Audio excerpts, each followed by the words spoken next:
안녕하세요. 영화 하나, 음악 하나, 생각 하나의 목회장입니다. 음악을 좋아하는 사람들에게는 2021년 가을은 행복한 시간이었을 것 같습니다. 팬데믹으로 1년 늦게 개최된 세계 최고 권위의 피아노 콩쿠르인 쇼팽 콩쿨 과정의 여러 연주를 들을 수 있었으니까요. 피아니스트들에게는 잔혹하다고 느껴지리만큼 5년에 한 번만 열리는 이 대회는 조성진의 수상으로 우리나라에서도 잘 알려져 있죠.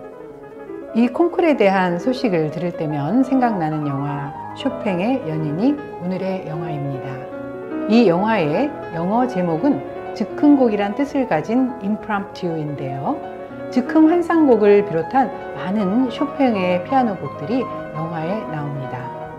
쇼팽에 관한 영화는 안드레이 졸롭스키 감독의 쇼팽의 푸른 노트와 비교적 고증에 충실했다는 평을 받는 폴란드에서 제작된 쇼팽 Desire for Love라는 영화도 있지만 휴 그란트와 주디 데이비스가 열연한 쇼팽의 연인이 가장 많이 알려져 있죠. 이 영화는 쇼팽이 조국 폴란드가 러시아에 대항하는 혁명에 실패하여 혼란한 상황에서 프랑스에서 머물게 된 때 시작됩니다. 1830년대 프랑스에는 이혼을 한 후 양육권을 주장하며 직접 아이들을 키우고 있고 또 남장을 하고 다니는 조르주 상드라는 소설가가 있었는데 그녀는 쇼팽의 친구이며 같은 음악가인 리스트 집을 방문했다가 쇼팽을 만납니다. 그녀는 적극적으로 쇼팽에게 다가갑니다.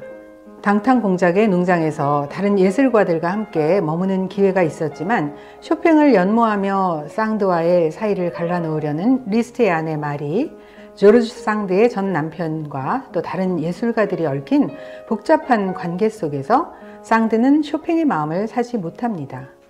이후 다시 쇼팽을 방문한 상드는 자신의 소설에도 썼던 유명한 문구 나는 강하게 전적으로 확고부동하게 사랑한다 라는 말을 하며 고백을 하고 쇼팽이 상드의 전 애인과 결투까지 거치면서 이 둘은 연인이 됩니다. 그리고 쇼팽이 가장 왕성한 작곡 활동을 했다는 마요르카 섬으로 그들이 떠나면서 영화는 마무리됩니다. 이 영화의 원 제목은 임프롬프투입니다. 즉흥곡이란 뜻이죠. 영화 전체에 여러 개의 쇼팽 곡이 나오지만 우리에게 즉흥 환상곡으로 알려진 곡은 오해를 했던 쇼팽이 다시 조르주 상드를 찾아 그들이 서로의 사랑을 확인하는 때에 쇼팽이 직접 연주하는 곡으로 나옵니다. 영화의 엔딩에도 이 곡이 흐르면서 영화의 메인 곡으로 쓰였죠.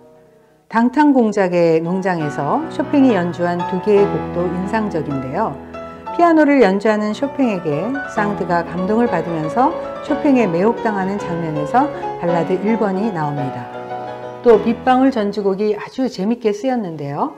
농장에서 계속 비가 내릴 때 쇼팽이 빗방울 전주곡을 치고 농장의 여주인으로 코믹한 연기를 보여준 엠마 톰슨이 이 곡을 들으면서 빗방울 소리 같다고 이야기를 합니다. 사실 빗방울 전주곡은 두 사람이 마요르카 섬에 가 있을 때 작곡된 것인데요. 상드가 외출하고 비가 내리자 그녀를 걱정한 쇼팽이 빗소리를 들으면서 작곡한 것으로 알려져 있습니다. 그래서 이 곡은 쇼팽과 상드의 사랑을 상징하는 곡으로 흔히 소개됩니다. 그러나 영화에서는 빗소리의 느낌에 대한 강조로 쓰였던 것이죠. 영화는 그 시기 조르주 상드를 비롯한 프랑스의 문인들, 예술가들과 귀족들이 살아가는 모습도 잘 재현해 주었고 쇼팽의 예민하고 섬세하고 내성적인 특성을 여러 에피소드에서 잘 보여줘서 흥미롭습니다.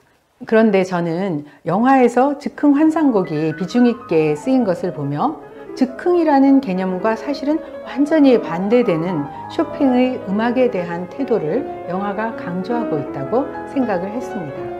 쇼팽은 상드에게 아무도 내 음악 뒤에는 절실한 계산이 있다는 것을 알지 못할 것이라고 말을 합니다. 쇼팽의 그 아름다운 피아노 곡들 뒤에 그가 얼마나 치밀하게 계산하고 고통을 겪으며 작곡을 했는지 알 수 있는 대목이죠.